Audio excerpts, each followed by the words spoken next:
Lo que yo voy a empezar a hablar es de sustancias químicas que una vez dentro del organismo tienen actividad hormonal y que conocemos con el nombre petulante de disruptores endocrinos, pero ya se ha hecho popular, ¿no?, la disrupción endocrina. Y vamos a hablar mucho hoy de dos cosas, de plásticos y de cosméticos. Y le traigo el primer ejemplo de microplásticos, ¿no? Esto que para la gente joven, aquí la compañera dice que sí, que se llama glitter manía. Para los mayores se llamaba purpurina, ¿de acuerdo? Son dos nombres para la misma cosa. Y la purpurina de la señorita Pepis, que seguramente la conocemos porque nuestras hijas o nosotros, ustedes mismas, se la han puesto, es el mayor ejemplo que hay de microplásticos. Son plásticos fundamentalmente de polietilén tereftalato, de PET, de lo mismo que está hecha la botella de Coca-Cola, de tamaño de 200 micras con diferentes colores. Ahora se los pone la gente bien para las fiestas y las bodas. Pero ¿qué pasa con estos microplásticos?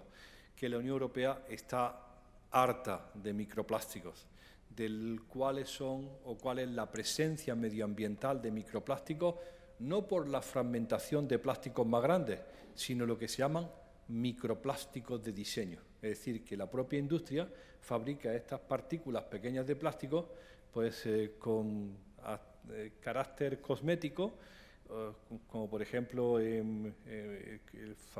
participando en la composición de los cremas de las pastas dentales o de las cremas de noche o de los cosméticos que tienen carácter abrasivo, y la decisión el 25 de septiembre de la Unión Europea de acabar con los microplásticos de diseño. Y el mayor de los microplásticos de diseño, que es una barbaridad, a los que los chicos estos que tanto admiramos de I+D+I, de los de la innovación, nos han llevado, es a la utilización masiva de cientos de miles de neumáticos viejos para hacer campos de fútbol y campos de deporte. Y han colocado millones de neumáticos que no sabían qué hacer con ellos. A veces los queman ahí en la carretera entre Madrid y Toledo, y otras veces los trituran y dicen qué mejor salida que para los neumáticos viejos que servir de base para un campo de fútbol. Pues bien, una compañera nuestra con un grupo europeo ha investigado 91 campos de fútbol y de deporte en 17 países de 4 continentes y han hecho la gran denuncia. Los neumáticos tienen más de 3.000 componentes. La ley solamente obliga a eliminar el metal y el textil, y el resto de química compleja, como es un neumático, se está lixiviando en forma de microplástico o evaporando en forma de hidrocarburos aromáticos policíclicos, 8 de los cuales que se han identificado son no potencialmente, sino admitidos como carcinógenos. Esto es la innovación. Esto es las soluciones que le intentan dar a la situación crítica en la que nos encontramos con el plástico. En resumen, la Unión Europea quiere acabar con el relleno de materiales en los campos de deporte y los campos de fútbol, la presencia de microplásticos en los cosméticos y la supresión definitiva de los microplásticos en los detergentes, en los suavizantes, en los fertilizantes y en 1000 cosas donde alguien encontró que era una muy buena aplicación. Y nos encontramos con esto, ¿no?, con el uso, por recomendación municipal, de los neumáticos triturados para hacer parques infantiles. Y el otro día, dando una conferencia en el Colegio de Arquitectos en Barcelona, me decían, pero si es que la normativa lo impone, porque han dicho que la arena es mala. ¿De acuerdo? Como decía Javier, no sé si ¿qué ha dicho? 3 millones, 46 millones, bueno, 14.000 años jugando en la arena, y ahora resulta que hay que sustituirla por este material que es mucho más seguro. Y los municipios encantados de lo bonito y lo colorido que es este material.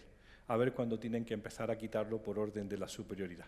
Bien, la financiación de lo que estamos contando es pública y competitiva y no hay conflicto de interés. Son el CIBER de Epidemiología y Salud Pública, el Ministerio de Sanidad, la Unión Europea y algo así. Y el objetivo es mostrar ejemplos de exposición humana a contaminantes químicos y fundamentalmente centrada en aquellos que tienen actividad hormonal y que vienen a través de cosméticos y plásticos. ¿Por qué tenemos este disgusto tan enorme? Porque hemos acabado un proyecto europeo de 72 millones de euros y 5 años y medio, incluido COVID, para su realización. Y el resultado del proyecto lo dice aquí. Esto no es un web de una ONG, esto es la casa madre, esto es la Unión Europea. Y dice, tras haber acabado el proyecto Human Biomonitoring for You, los científicos dicen que habiendo estudiado 13.000 europeos de 28 países, encontraron que la población está expuesta a niveles alarmantemente altos de compuestos químicos, sobre todo los niños. Después de investigar norte, sur, este y oeste, la presencia en sangre y en orina de contaminantes químicos, les puedo decir la mala noticia. Todos estamos expuestos a todo. Los sistemas de protección, esos números mágicos de cuánto puede haber de un pesticida en un tomate para que no ocurra nada, eran una auténtica falacia. Porque ocurren cosas como esta en la cohorte Infancia y Medio Ambiente, que probablemente ustedes conocen, que fueron 3.600 madres reclutadas en España en el año 2000-2001, correspondiente a Asturias, Guipúzcoa, Sabadell, Ribera del Ebro, Menorca, Valencia y Granada, y seguidas durante 23 años. El otro día empezaba yo mis clases en cuarto de medicina y un niño me dice, un muchacho, me dice, yo soy un niño ISMA. Es decir, los niños ISMA ya están estudiando medicina y llevamos 23 años siguiéndolos.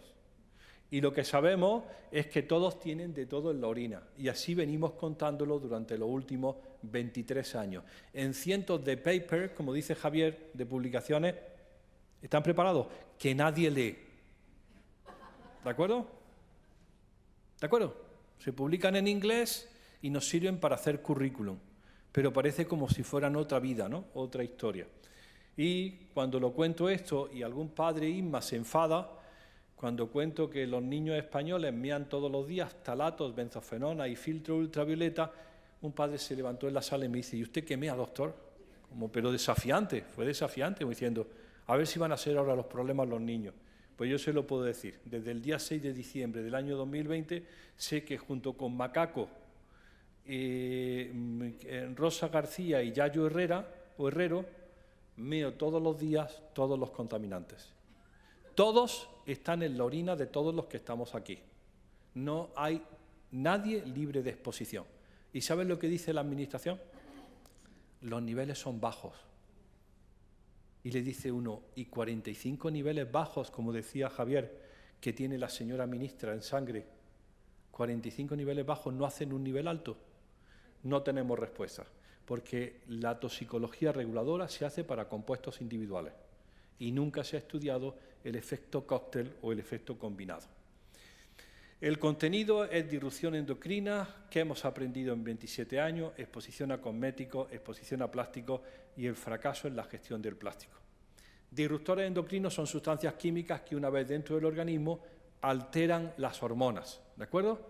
Las hormonas son mensajeros químicos que conectan un órgano con otro, el ovario con la mama y el tiroides con el cerebro, y estos mensajeros químicos, que son pocos, no son más de 50 y son los mismos en la tortuga que en el lenguado, que en la persona humana, pueden ser, como dijo un joven, hackeados por algunos de los 145.000 compuestos químicos que hemos colocado en el medio ambiente desde principios del siglo XX.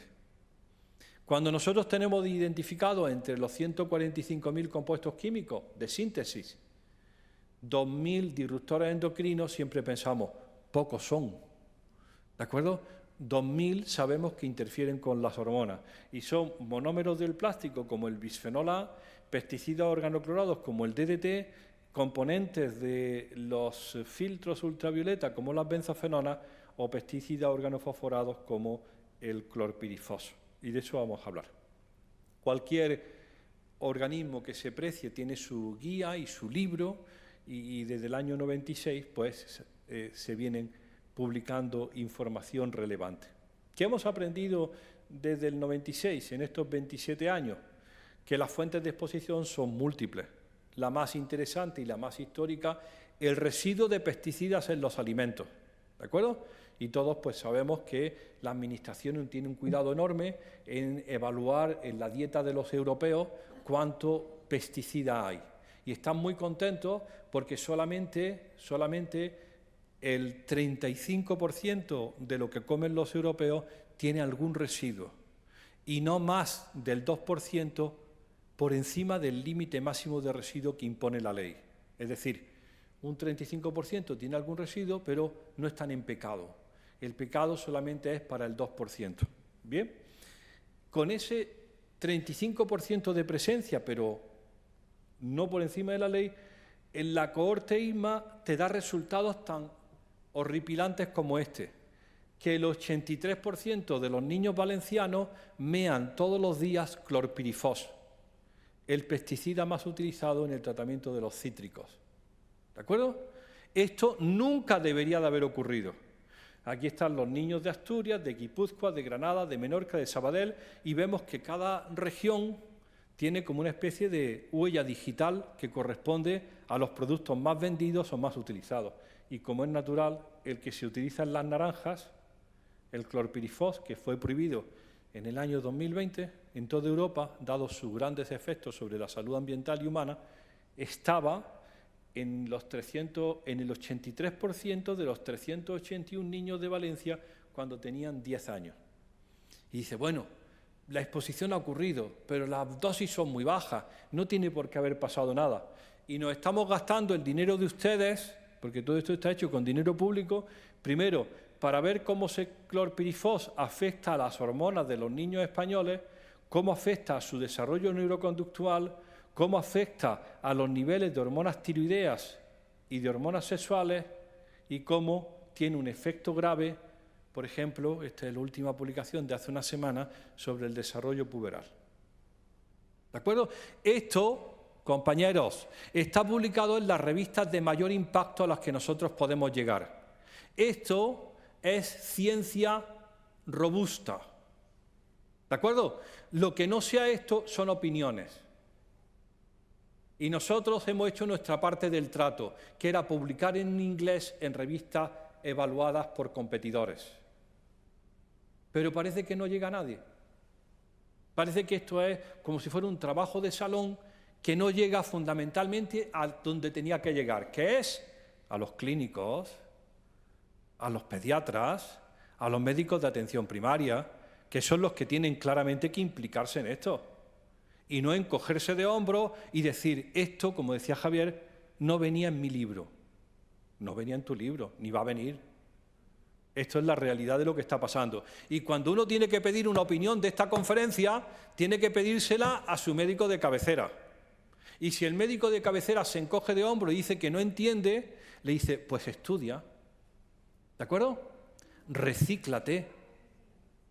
Recíclate. Porque esto es, compañeros, esto es lo que paga el Estado español. Esto se llama la ciencia robusta en revistas de impacto. Y si no lo sabe, estudia.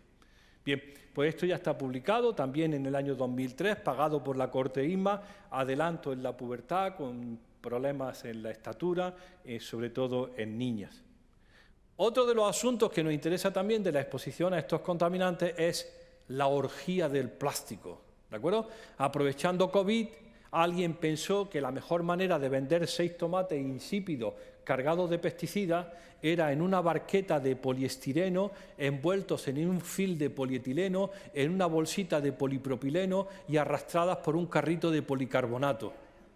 Y entonces se lleva uno a la casa, llena el frigorífico y se da cuenta que tiene una montaña de plástico superior a la comida que ha llevado a la casa. Ayer, hablando con unos especialistas en carne de cerdo, me decía casi con lágrimas en los ojos de un productor nacional que desde que le obligaron a hacer lonchas de jamón y meterlas en envases de plástico, separando cada loncha microscópica con una loncha de plástico, me dice, vendo más plástico que jamón, en kilos. Mi factoría vende más plástico que jamón en kilos. ¿Quién se ha inventado esa necesidad? Pues, por supuesto, a quien más favorece es al del turbante y al del sombrero tejano, que son los que venden petróleo. Esto es frotándose las manos, ya no hace falta consumir más coches de gasolina, iros a la electricidad, que ya tenemos donde colocar el petróleo, en el plástico. Pues bien, esta orgía de plástico se acompaña de lo que se llama los alimentos procesados. La semana pasada me invitan de ponente al Congreso Europeo de Bancos de Leche. Hay bancos para todo, ¿no? Pues la Sociedad Europea de Bancos de Leche, que procura leche de madres donantes para niños que están en la unidad de cuidados intensivos pediátricos, probablemente neonatales, de muy bajo peso, que sus madres no tienen leche.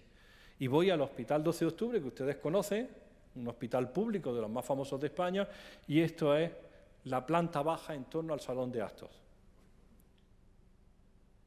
Comida basura.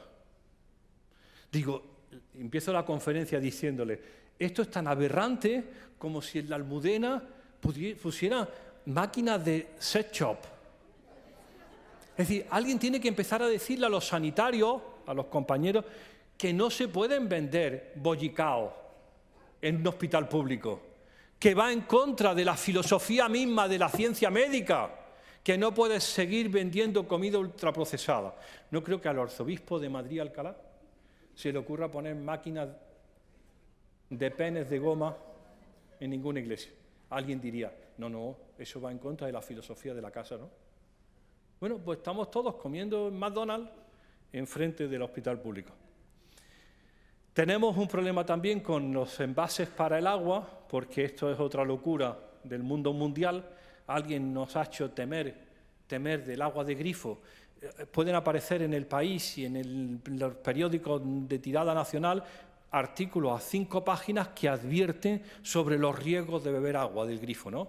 Y entonces están los nitritos, los nitratos, los derivados de la cloración del agua. La gente desconfía, pasa al lado del grifo y pasa un poco retirándose con recelo. ¿Qué irá a salir mañana por el grifo?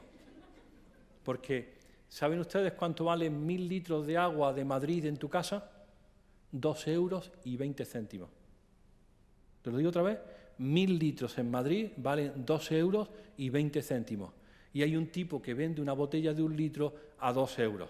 Digo que si tiene interés en que el agua sea mala. Y sobre todo de hablar mal del agua embotellada porque forma parte de su gran negocio. La Unión Europea poquito a poco va fastidiando al plástico. Y en el año 2011 prohibió radicalmente el empleo de biberones de policarbonato, porque el monómero del policarbonato es bisfenol A y es un disruptor endocrino estrogénico. Y no hay ninguna razón para que nuestros niños, y de todos los que están aquí, el único que se ha librado es la chica de la esquina, todos los demás hemos alimentado a nuestros hijos con biberones de policarbonato, porque se prohibieron en el 2011, aplicando el principio de precaución. Y ahora todo es BPA free, libre de bisfenol A. Durante años le hemos estado dando biberones de policarbonato. Pero existe todavía lo que yo llamo el biberón del adulto, que es este botellón que está en los centros oficiales. Y digo, ahora me explico yo qué es lo que pasa, ¿no? Si lo están alimentando con bisfenol A y vamos a Bruselas diciendo que esto es insostenible. ¿Cómo va a poner una botella de policarbonato reutilizable y con agua caliente o que se calienta al sol para alimentar a adultos que pueden tener niños dentro? Y dice el legislador, ay, ¿y cómo es eso? Digo, se llaman mujeres embarazadas. ¿Sabes? Adultos con niños dentro. Si lo has prohibido para los niños de 1 a 3 años, ¿cómo lo permites para mujeres en edad fértil? Bueno, pues se lo están pensando. El caso es que han decidido, y esto lo publicamos nosotros en el año 95, la presencia de bisfenol A en las latas de conserva, lo que se llama la utilización de los esmaltes de resina epoxi para hacer mucho más limpias las latas. Compañera, lo publicamos en el 95 y la grata sorpresa es que después de haberlo prohibido en el año 2018 para niños menores de 3 años, se va a prohibir, compañera, el 31 de diciembre del año 23. 28 años después. Se van a bajar los niveles de bisfenol A en la comida de 4 microgramos por kilo de peso y día de persona a 0,2 nanogramos por kilo. Le van a pegar al bisfenol A un recorte de 20.000 veces. No, como decía la industria, no hay antecedentes de una reducción de este tipo. Pero ¿cómo puedes seguir dándole bisfenol A, que es un estrógeno y que se diseñó como estrógeno a la gente cada vez que habla una lata de conserva? Y me voy al País y dice, mire usted, dice El País, que es un periódico, dice, una latita de atún estándar tiene 3,7 microgramos de bisfenol A. Hasta el 31 de diciembre del año 23 te puedes comer todos los días 75 latas de atún. A partir del 31 de diciembre, con que te comas una, te pasas en 260 veces la cantidad de bisfenol A que puedes comer. ¿Entendéis? De pronto, el 31 de diciembre va a ser malo y llevo 28 años diciéndotelo. Es decir, ¿qué confianza puedes tener en el sistema? Ninguna. Esto es una tomadura de pelo. ¿Saben desde cuándo el bisfenol A se conoce como un estrógeno? Desde el año 36. Estábamos en la calle pegándonos tiros y ya se sabía que era un estrógeno. Desde el año 1936. Y ahora, en el 23, en el 23, si no se fastidian las cosas, porque de aquí al 23, Dios sabe lo que pasa. ¿Se va a prohibir el bisfenol A? Bueno, vamos a seguir. Nos interesa también el riesgo de exposición a través del plástico de los talatos, fundamentalmente del polietileno tereftalato, que es con lo que se hacen las botellas de PET. Cuando un señor hace una botella, tiene un catálogo de 600 compuestos químicos para elegir el aditivo que le quiere echar a la botella, que el cliente o el consumidor o el ciudadano nunca va a saber, porque eso no está declarado. Como mucho aparece un triángulo de reciclado con un número, pero puede utilizar cualquiera de estas cosas. Y una de las cosas, que aquí está el precio del agua en Madrid, 2,07 euros, 1000 litros, puestos en tu casa. En Andalucía, menos de 2 euros, y en Cataluña, 2,5 euros. Y analizamos las botellas de PET y encontramos una relación directa entre el consumo de botellas de PET en el hogar y el nivel de antimonio en leche materna. Dice, Dios mío, ¿qué estará hablando este hombre? El antimonio, que es el catalizador del PET, que es un compuesto tóxico y donde de pronto, por sorpresa, y así lo hemos publicado, en el año, si estamos en el 23, para el año 16, de pronto regula la Unión Europea la cantidad de antimonio en el agua en 2 veces más. Dices, pero esto, ¿por qué regulan al alta? Porque está en todas las botellas de agua. ¿De acuerdo? Y uno sigue convencido de que lo mejor es beber agua embotellada en PET, porque el agua del grifo es veneno. Si el agua del grifo es veneno, se va uno al alcalde de Guadalajara y le dice, mira, alcalde, deja de hacer vaquillas, fiestas y sacar vírgenes a la calle. Este año nos vamos a gastar el dinero en que el agua que sale por el grifo sea de absoluta confianza. ¿De acuerdo? Porque es nuestra prioridad. Y como decía la Unión Europea, el 1 de enero del año 2020 AC, yo utilizo mucho eso, corría el año 2020 AC, que no es antes de Cristo, es antes de COVID. Sí, lo diremos los mayores. En el año 2020, la Unión Europea proponía que cuando se sentaran los europeos a una mesa, viniera un camarero y te colocara una jarra de agua municipal. Y era por ley. Pero mira por dónde. Llegó COVID y se acabó el agua municipal, se acabaron las fuentes. En mi PTS, en el Parque Tecnológico donde está la Facultad de Medicina en Granada, cubrieron las fuentes con un plástico negro y una cinta aislante. Parecía Semana Santa. Porque nos habían convencido de que cuando uno se agachaba a beber agua, aprovechando que estaba en cuclillas, el virus saltaba sobre la cara del bebedor y te comía, ¿de acuerdo? Y entonces todos los alumnos con su botellita de PET. Por supuesto, Cepsa Petresa, que hace el PET en la línea de la Concepción, frotándose las manos, diciendo, hemos hecho el agosto, hemos puesto a todos los españoles con un biberón de plástico. ¿Es reciclado de botellas o la indicación de qué plástico Esto es otro engaño, ¿no? Porque nos han dicho que todo es reciclable, pero en realidad el PET es de fácil reciclado, pero el 3, que es el PVC, es casi imposible reciclarlo. O la barqueta de poliestireno de tus 6 tomates, no hay quien la recicle, porque el poliestireno no se recicla. No te vayas, que tú sabes mucho de reciclado. 7 años en Valdemín Gómez era para que nos digas qué hacéis con ¿qué hacías con las barquetas de poliestireno? Nada.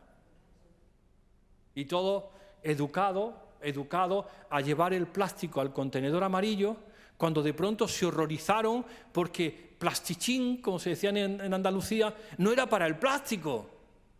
El contenedor amarillo es para las botellas de PET, para las latas de Coca-Cola y para los cartones de Tetra Brick. Tu plástico, tíralo donde se te ocurra, pero no con el plástico que ellos quieren reciclar. Tira el PET, pero deja de echarme toda esta porquería, que la echamos en el gris, donde está el resto. Y donde va a la factoría y un hombre rana, vestido con una escafandra, a mano, trata de recuperarlo y de sacarlo de la cinta transportadora. ¿Eso es el plan de recuperado del plástico? Claro, con razón no ajustan los números de las ONGs y de Ecoembes. Y después tenemos el gran salvador, sueco, el Tetra Pak, el Tetra Brick, hecho de cartón de los bosques de no se sabe dónde, pero los bosques sostenibles. No sé dónde están los bosques sostenibles, pero se imagina unos bosques donde crecen los árboles y enseguida plantan otros. Pues tengo una mala noticia.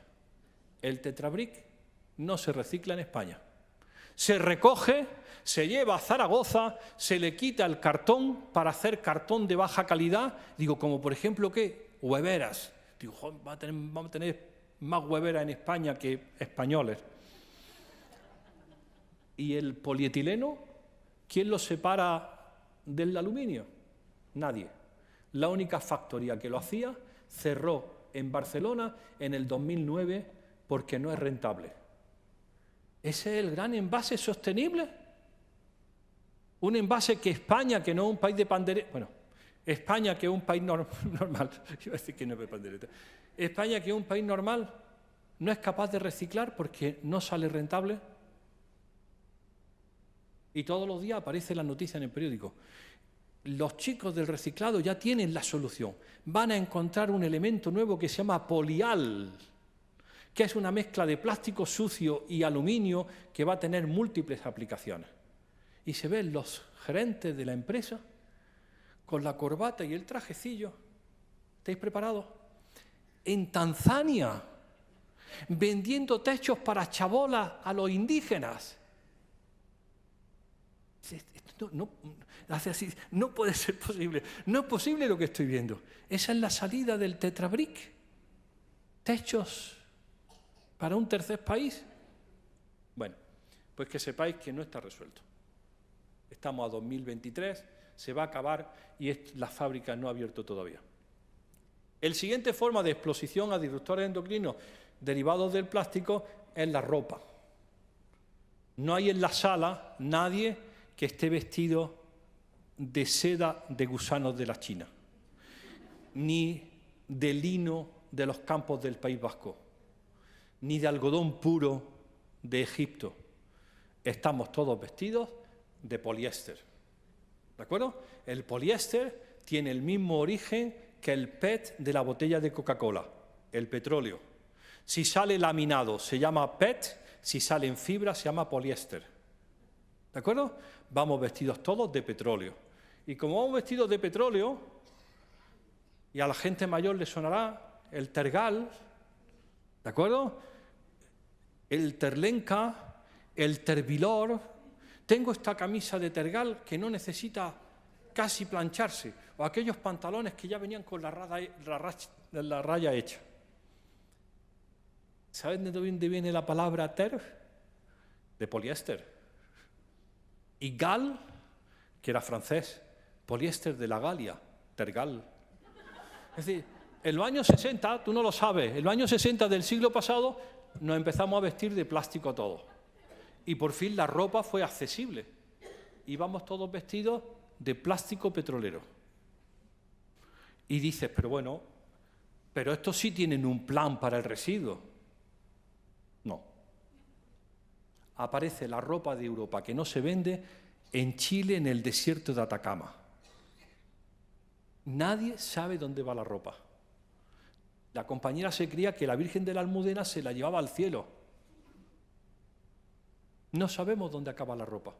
Salen unos contenedores para terceros países y ahora le dice la Unión Europea a los grandes, tenéis que haceros cargo de la ropa usada. Y cuando le llegue la ropa usada, el gran crisis del reciclado son los elementos mixtos, porque separar dos elementos es casi imposible, y se enteren que mi chaqueta tiene un 65% de poliéster y un 35% de rayón viscosa. ¿Quién lo va a separar? Nadie. Que sepan ustedes que nos han metido en una auténtica trampa, porque esta es la química de los textiles. Toda nuestra ropa lleva retardantes de la llama, porque como buen derivado del petróleo arde mucho. Toda la ropa lleva perfluorados, que son los grandes tóxicos que veremos ahora mismo, porque son repelentes del agua y de las manchas. Llevan los colores que se los dan metales pesados, como el cadmio, el cromo, el plomo, el mercurio, el antimonio o el cobre. Llevan alquilfenoles que permiten que la arruga sea bella y llevan tributilestaño, que está prohibido en la pintura de los barcos, pero que impide que tu ropa de deporte huela a zorro después de hacer el maratón. Eso es la química de la ropa, totalmente desconocida. Y Javier, perdiendo el aliento para convencerlos a ustedes de cómo ocurre la exposición humana. Dios, vistiéndote.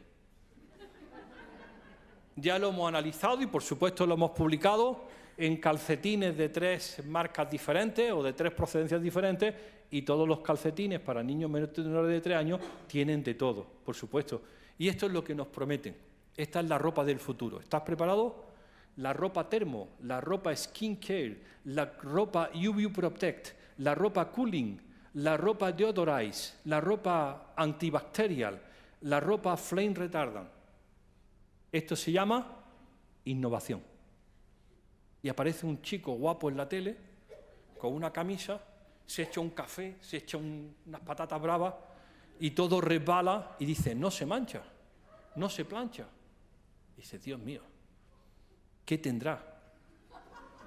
Y lee la letra pequeña y pone, pasados 10 lavados pierde la capacidad milagrosa, sus cualidades milagrosas. A recordar, la industria textil es la que más recursos emplea, es el paradigma de consumo independiente y son los inventores de la obsolescencia programada. Acuérdate, la última batidora que te compraste hizo 70 gazpachos y al final se le rompió la pieza donde la varilla metálica gira en el motor. Dice, hombre, la obsolescencia programada, tengo que ir a comprarme otra batidora. ¿Sabéis cómo se llama la obsolescencia programada en la ropa? Moda. Son los más listos. Puede ser útil, puede estar nueva, pero pasa de moda. En cosméticos, que es otra fuente de exposición a los disruptores endocrinos, aquí tenéis la lista de componentes disruptores endocrinos, su actividad estrogénica, antiandrogénica o tiroidea, que están permitidos en los cosméticos. Y estas listas las saca generalmente el gobierno danés. Vamos a ir muy rápido sobre ellas y sabemos que están en tratamientos del pelo, en cremas solares, en colonias y perfumes, en jabones y champú, en cuidado de uñas. Una mujer española utiliza 14 cosméticos y productos de cuidado personal al día. La media es de 38 componentes, 14 por 38, 470 compuestos químicos. Se dosifica todas las mañanas.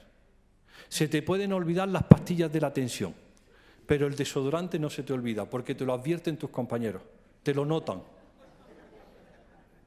¿De acuerdo? Todos los días, 470 compuestos. Invariablemente. Y son fundamentalmente los que ponen la etiqueta, perdimos la guerra, y en la etiqueta no pone la cantidad, solamente pone si tiene o no tiene. En los fármacos, en las medicinas, pone la cantidad y el nombre. En los cosméticos no quisieron que se pusiera la cantidad. El consumidor no tiene por qué tener esa información. Y hay situaciones tan dramáticas como que si en tu cosmético aparece esto, ¿alguien sabe qué significa? Que son tantos los componentes que no caben en el bote. Hay que ir a la caja. Y en la caja se encuentra uno una receta, como en los fármacos, donde pone la lista completa. La duración, la composición, el origen, el ecolabel, si son de calidad, y la gente joven con las aplicaciones del móvil pasando por las listas del supermercado a ver cuántos puntos rojos se le encienden a cada uno de los geles. A cada uno. Dice, que hayáis tenido que dejar esto en manos de los ciudadanos, que sea la gente culta, instruida, que es capaz de perder una tarde y venir a esta conferencia, los que tienen acceso a esto, pero no la gente. Tío, tú tenías una obligación como Estado, que era velar por la salud de todos. Si tenemos la sospecha razonable de que favorecen la exposición a sustancias tóxicas, no lo pongas. ¿Sabes, Javier, lo que me dicen los compañeros? Pero si es legal, ¿cómo va a ser tóxico? Y dice, tío, que el Estado vende tabaco.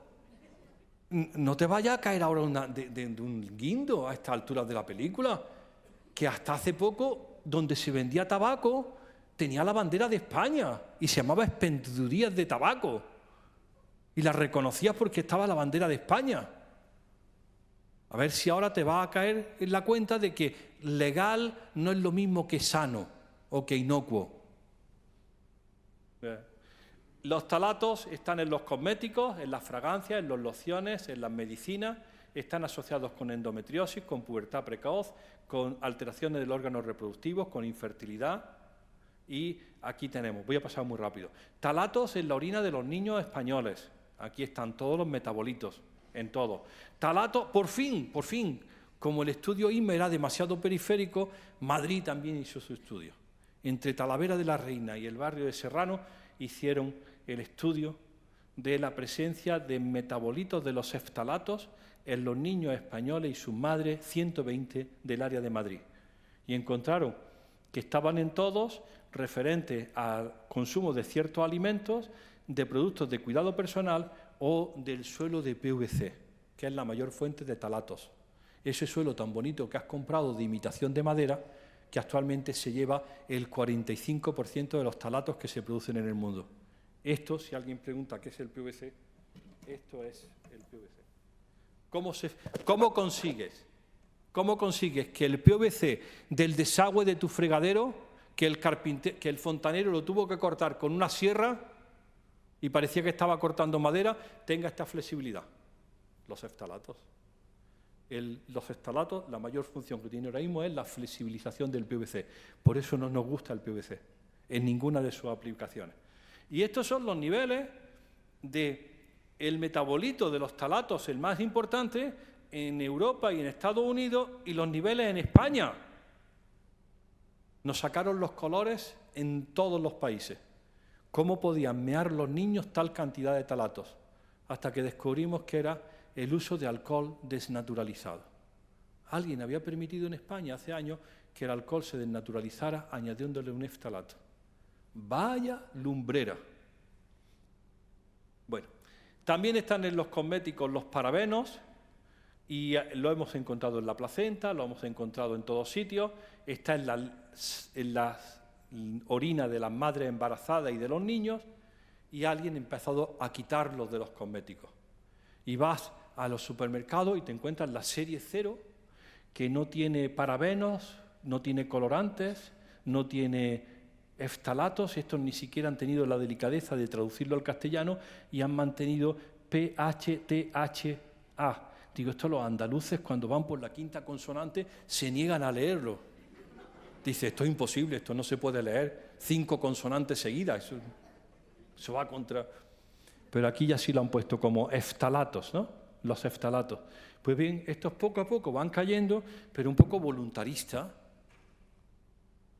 y toda una serie de trabajos hechos en los últimos 5 años por uno de nuestros alumnos dedicados a endometriosis y cosméticos.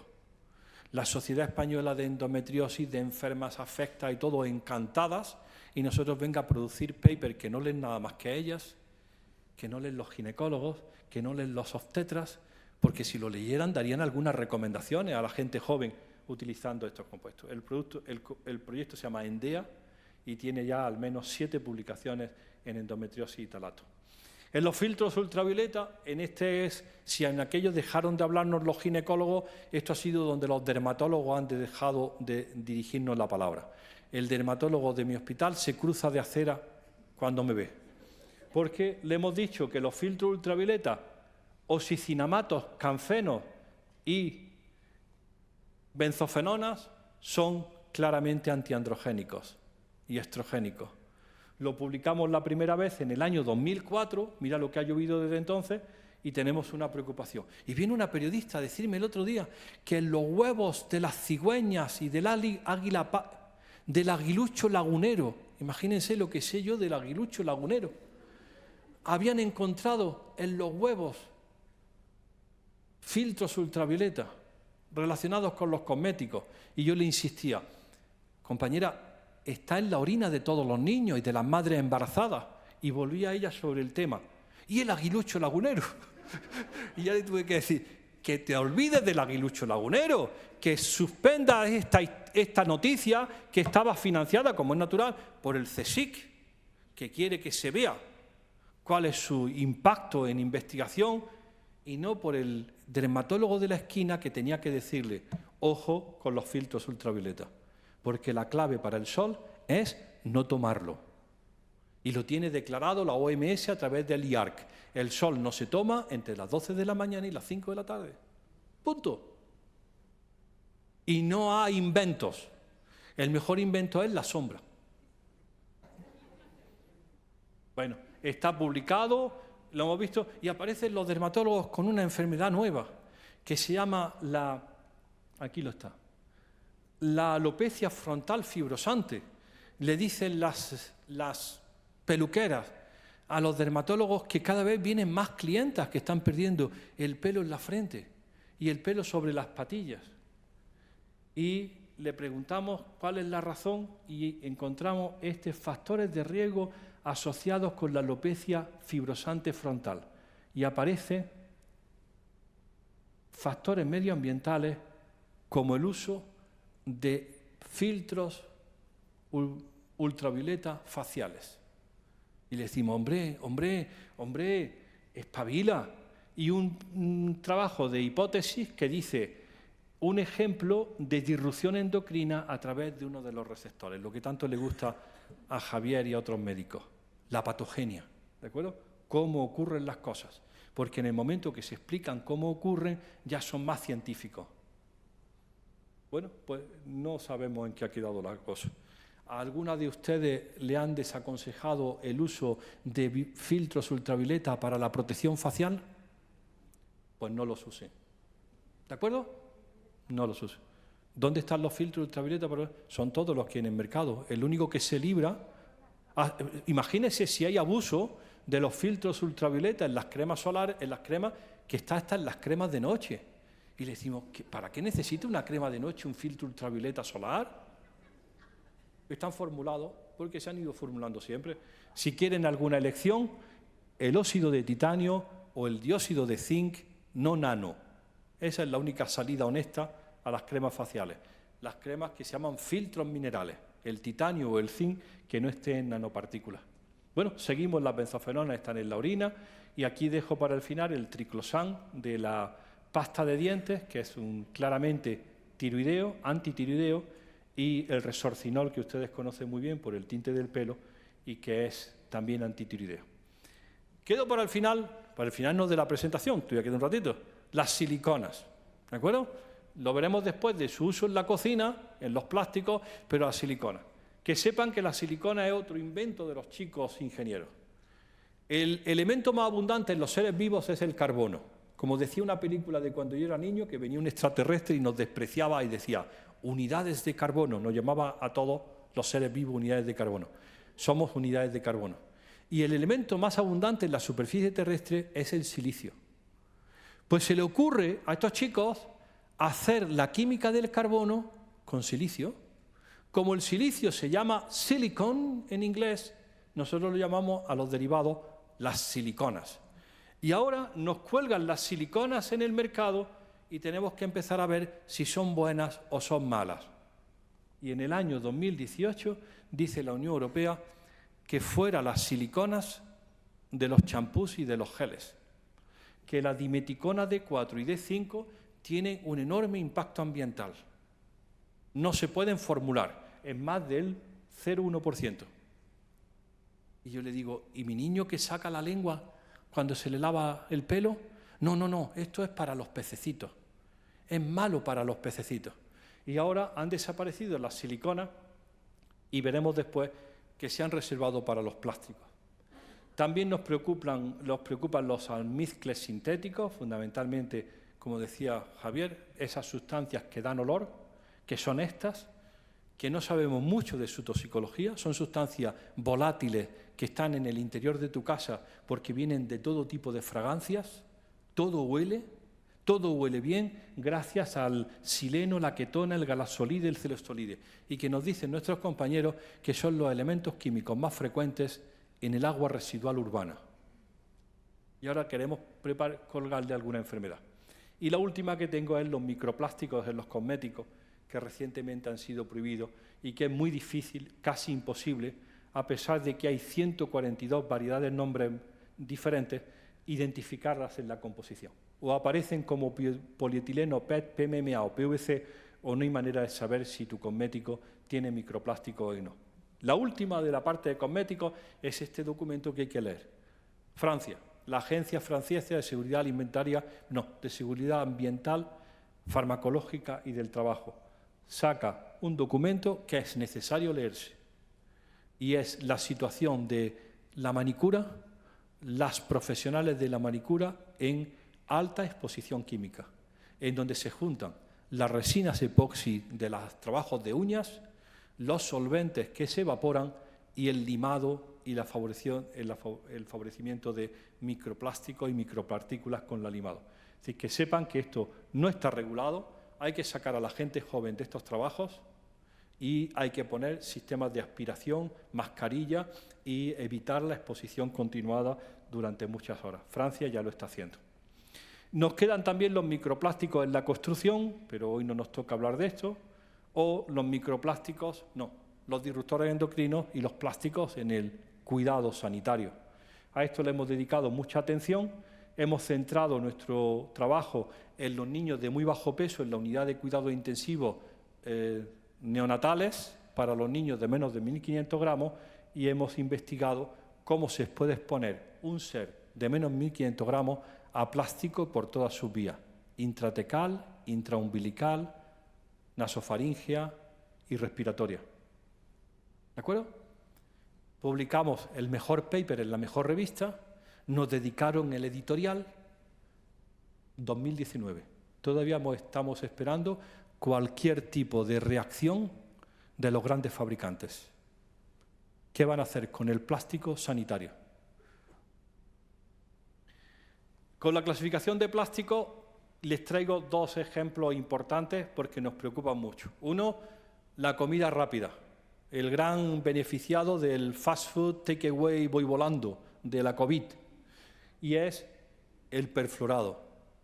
A ver, esto se lo tienen que aprender porque hay que saber decir no. Los PFOA y los PFOS son los reyes del papel y del cartón que no se moja. ¿De acuerdo? La Unión Europea ha decidido, y la revista, esto es Nature, en agosto del 23, el mundo de los fluorados. Resulta que nos enteramos ahora que la unión de un carbono y un flúor es el enlace químico más potente de la química y es indestructible. Luego los compuestos perfluorados son eternos. Para distinguirlos del DDT, que todavía tenemos en sangre de cuando se puso en el año 60, en lugar de llamarlos persistentes, se le llama forever chemicals, los compuestos químicos para siempre. El que ha entrado en tu cuerpo no sale nunca y está la manera de saber si tu taza o tu recipiente es perfluorado. Es de cartón, es de papel, le echas una gota de AOVE. ¿Alguien de la sala sabe lo que es el AOVE? Bien. La gente fina decimos AOVE, que es aceite de oliva virgen extra. Pues le echa una gota y si forma una perla, es un perfluorado. Fuera. No queremos perfluorados. Con lo barato que es el vaso de cristal, con lo barato que es el Duralex, pues no. La alternativa al plástico ha sido los vasos de café de papel tratados con perfluorados. Y miren ustedes, los perfluorados ya estaban prohibidos en parte de las sartenes antiadherentes.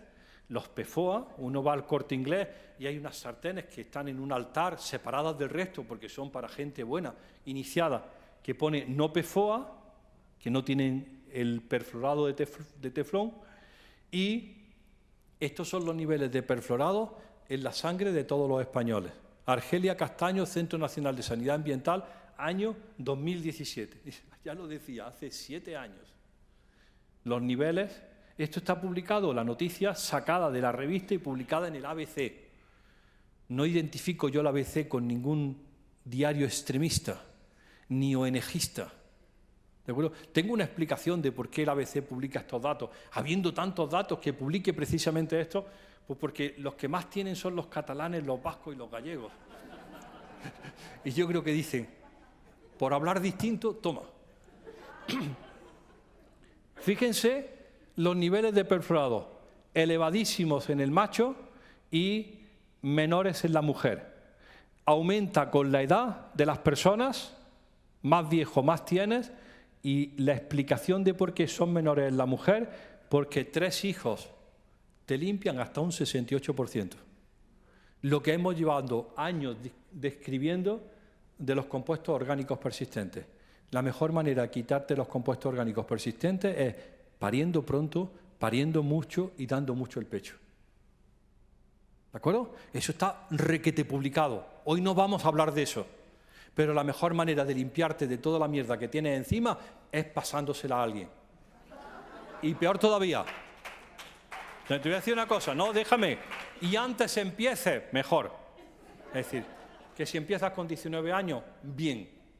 Te has quitado todo el riesgo de encima. No, hoy no vamos a hablar de cáncer de mama, pero ya veremos esto. Y para los perfluorados, lo mismo, la misma exposición de teoría. El otro día pasaron en la tele esta película que cuenta la historia desde el principio, Aguas Oscuras, y dice, ¿y cuál es el efecto hormonal de los perfluorados? Tanto hablar de los perfluorados. Son diabetógenos y son obesogénicos. Favorecen la obesidad. Una revista, hace un periódico nacional, cuando se enteró de que el envase de las patatas fritas de McDonald's contribuye a tu obesidad, tituló el artículo, el envase también engorda. ¿De acuerdo? El envase también engorda. Y se lo cuento a mis compañeros endocrinos y me dicen, no, pero no, hombre, ahora que has estado en Colombia y te has sacado esta foto con el cuadro de Botero, habrás visto que la obesidad es genética. Padre obeso, madre obesa, niños obesos. Y le digo, pero acércate al cuadro. ¿Y el gato también? Y le digo, no puede ser genético. En esa casa se come mal. Vale, pues tenemos un problema con los perfluorados.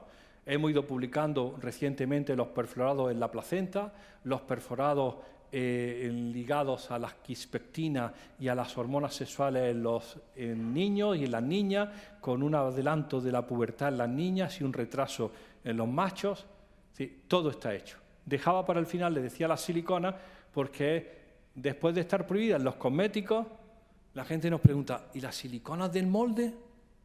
Y de nuevo tenemos que recurrir a un informe muy reciente del gobierno danés que dice, los moldes liberan dimeticonas D4, D5 y D6. Acordaros, prohibidas en los cosméticos. Los moldes también liberan bisfenol A, aminas aromáticas primarias, talatos, plastificantes, antioxidantes y UV filter. ¿Quién se ha inventado esto? ¿Quién ha pensado que esto era la gran innovación que iba a sustituir al metal y al Duralex? ¿Ahora qué tenemos que esperar? otros 10 años de la Autoridad de Seguridad Alimentaria Europea, EFSA, para que empiece a recortar y dentro de 23 años diga no queremos moldes de silicona. Ahora ustedes, esto no funciona, esto no funciona. Bueno, se acaba el proyecto Human Biomonitoring, 74 millones, vivimos en la abundancia.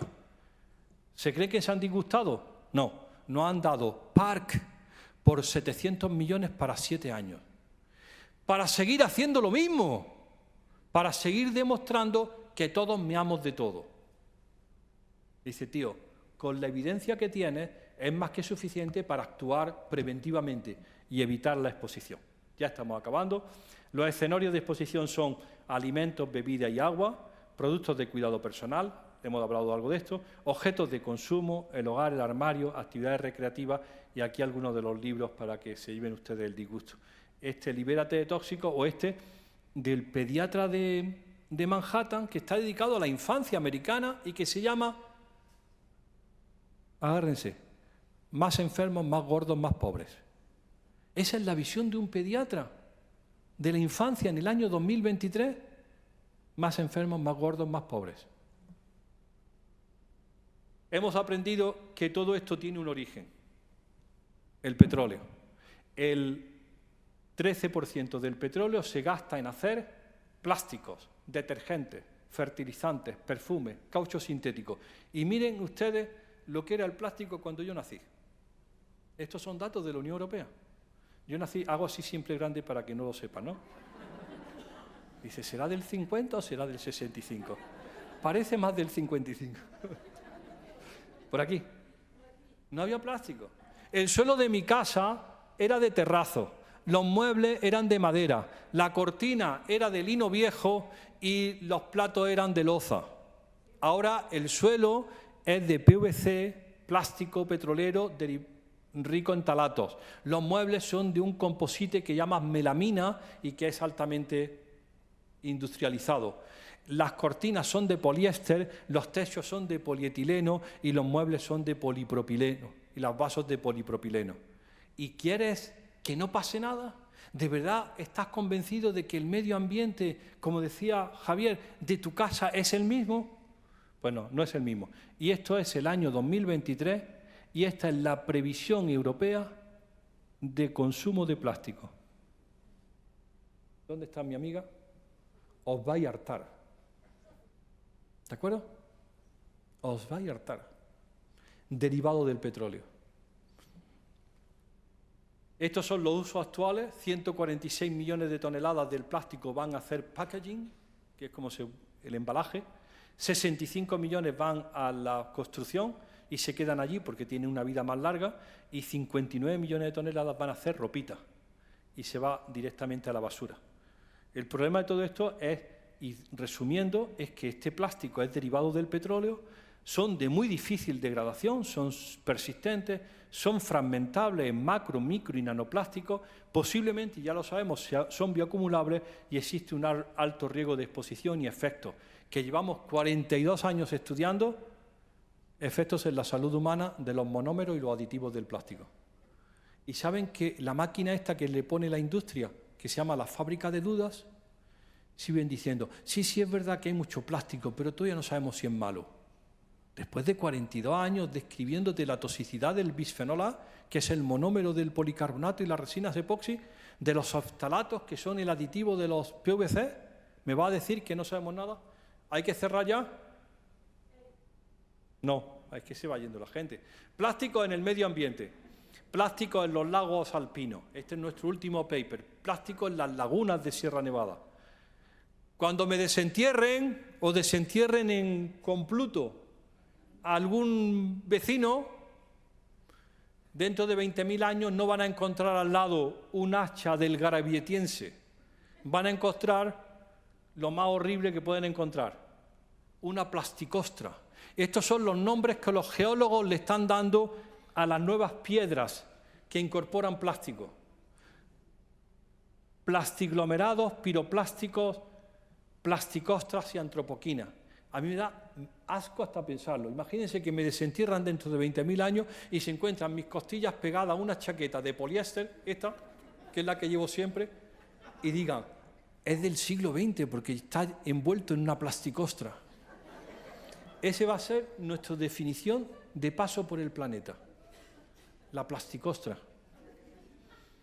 Hay intoxicaciones agudas por macroplásticos, esto es en Castelldefels, en la playa de Granada, en un cachalote que viene a morirse, dicen los biólogos, poetas, estos grandes mamíferos vienen a morirse a la Tierra y lo que viene el mamífero es con 27 kilos de plásticos de invernadero.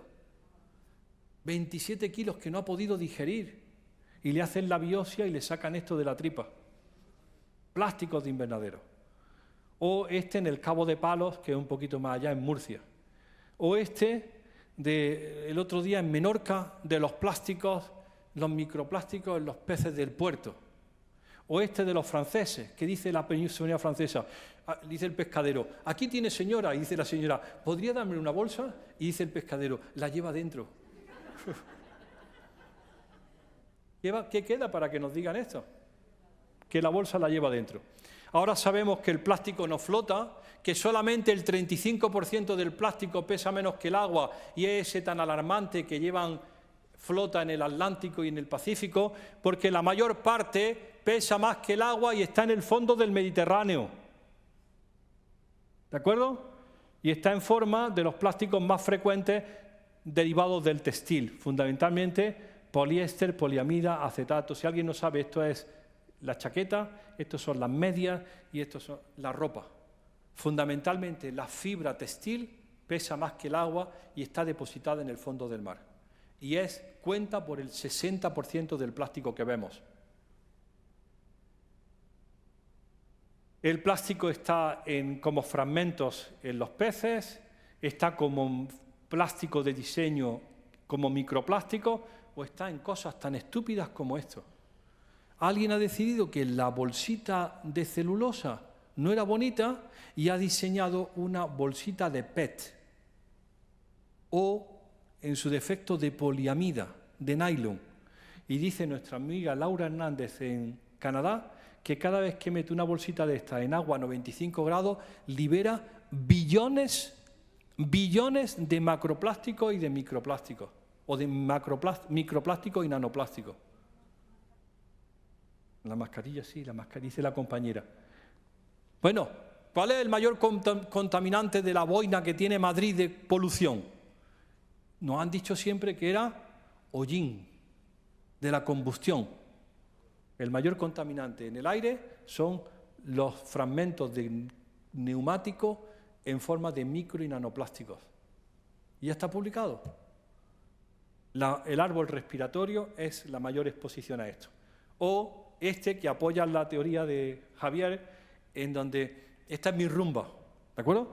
El otro día la paré por el pasillo. Digo, ¿dónde vas? Y dio una media vuelta, se puso así. Digo, abre la boca. Y le saqué esta pelusa. Y me han dicho, pelo. Digo, no, en mi casa no puede ser pelo. No hay tanto pelo como para esa pelusa. Lo hemos analizado, 12 meses. Todo el día 1 de mes ha hecho una limpieza. Y hemos analizado los componentes químicos. ¿Eso es para mí? Vale. Los componentes químicos que tienen, talatos, bisfenoles, parabenos, benzofenonas, tienen todos de todo, en concentraciones de microgramos y fundamentalmente fibra plástica. ¿Quién se expone a más que nadie en la casa al suelo? Los niños y las mascotas. Y nos vamos con los veterinarios. Y nos dicen los veterinarios, tenemos un problema grave. Digo, sí, cuenta. Ahora he estado en Sudamérica y me dicen, tenemos un problema grave con las enfermedades hormonales en las mascotas. Digo, cuenta. El hipotiroidismo en los perros. No hay perro con 10 años que no sea hipotiroideo. La gente se cree que son artrósicos porque no quieren moverse y lo que no tienen es hormona tiroidea. Digo, pues tienes una enorme hipótesis de trabajo si te fijas en cuáles son los antitiroideos que hay en el polvo de casa. Fundamentalmente polibromados derivados de la cosmética y de los textiles. En otras palabras, hemos cambiado radicalmente el ambiente donde vivimos. Lino, papel, algodón, polipropileno número 5. Ahora después veremos cuál es el plástico más abundante en el pulmón. Polipropileno. Si nos tienen 3 años con una mascarilla y algunos toda la vida, ¿qué va a tener? Bueno, polipropileno número 5, esta es la producción y este es el destino. Muy rápido. ¿Es verdad todo lo que estamos diciendo? Sí, lo dijo Radio Futura. Dicen que tienes veneno en la piel y es que estás hecha de plástico fino. Plástico en la placenta. Año 2021, la plasticenta, que llaman los italianos. Plástico en los fragmentos de colon. Plástico en las heces. Plástico en el pulmón. El campeón, el polipropileno. Plásticos en la sangre, el campeón, el polietilén-tereftalato y el segundo, el poliestireno y no polipropileno. Y plásticos en la leche materna. Bien, con esto vamos a acabar. La idea y la conclusión es la siguiente. Los sistemas de protección no han funcionado. La exposición es enorme a todas las personas y a todos los rangos de edad. A nosotros nos interesa fundamentalmente la exposición que ocurre, aquí está aquí, a la mujer. Porque cuando estudiamos enfermedades hormonales, la mujer gana por goleada. Cuando hablamos de problemas generales como son problemas tiroideos, obesidad o diabetes, hay 19 mujeres hipotiroideas por cada hombre hipotiroideo. No lo voy a preguntar, pero si preguntara en la sala cuántas mujeres mayores de 35 años están tomando hormona tiroidea, nos llevaríamos una sorpresa. Han colocado a la hormona tiroidea en la 5ª medicina más vendida en España después de los analgésicos. Y los endocrinos silbando y pensando que es autoinmune. Y hombre, hay una razón importantísima para pensar que esta referencia de mujer a hombre y de incidencia de todas estas enfermedades de carácter hormonal pudieran tener una causa ambiental. Esto lo utilizo igual que Javier para hablar de las personas con sensibilidad química múltiple como verdaderos centinelas de qué es lo que nos espera, porque son una avanzada al haber perdido esa tolerancia. ¿Y por qué disrupción endocrina es una cuestión de género? Pues sería por cuestiones fisiológicas, sensibilidad hormonal, pero también por el abandono completo de la atención a la mujer, porque hemos venido pensando, sobre todo los chicos de la toxicología reguladora, que este macho era el mejor representante de hombre. Hay una especie que se llama la especie humana, y el mejor representante era el hombre de Vitruvio. Y nos hemos quedado todos con las ganas de que alguien hubiera decidido hace 200 años que el mejor representante, porque es más abundante, más frecuente, fuera la mujer. Y que alguien hubiera pensado con mentalidad, no solamente de mujer, sino de fisiología femenina a la hora de hacer el control de la exposición química. Porque aparte de la mujer ser más sensible, aquí está, la mujer del siglo XXI es la encargada, esta es la tragedia, y esto no puede resolverse, es la encargada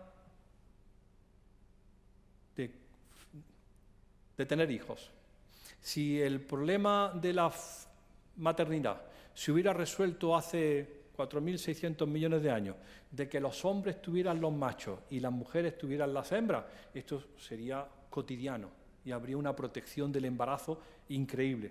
Pero no nos damos cuenta que cuando una mujer se expone ella, primera generación, se expone el embrión y el feto y se expone fundamentalmente las células germinales de ese embrión y ese feto. Luego las causas hormonales pueden verse 2 generaciones más tarde. Y tenemos un interés enorme en que no sigan progresando la transmisión de los riesgos que se ejercen o que ocurren durante el embarazo y la lactancia. ¿Cómo hemos aprendido esto? Ya es la penúltima. ¿Cómo hemos aprendido todo esto? Pues analizando las 3.600 placentas que tuvimos la ocasión de guardar cuando empezamos el estudio INMA. Siempre se quejaban de que había muy poco material para análisis. Y dijimos, ¿y si nos quedamos con las placentas? Hicimos nuestro placentario, nos compramos una trituradora industrial para hacer mousse y hacemos mousse de placenta, en donde durante estos años hemos publicado 37 papers en contaminantes en la placenta y que se han seguido de los contaminantes en la leche materna. Esto es lo que le contaba el otro día a los pediatras en el Congreso del Banco Europeo de Leche. En la leche hay de todo. Y es tan sencillo como decirle a la madre donante: no uses cosméticos, ten cuidado con el interior de tu casa y busca una alimentación más saludable. Tu exposición va a variar radicalmente. Gracias por su atención.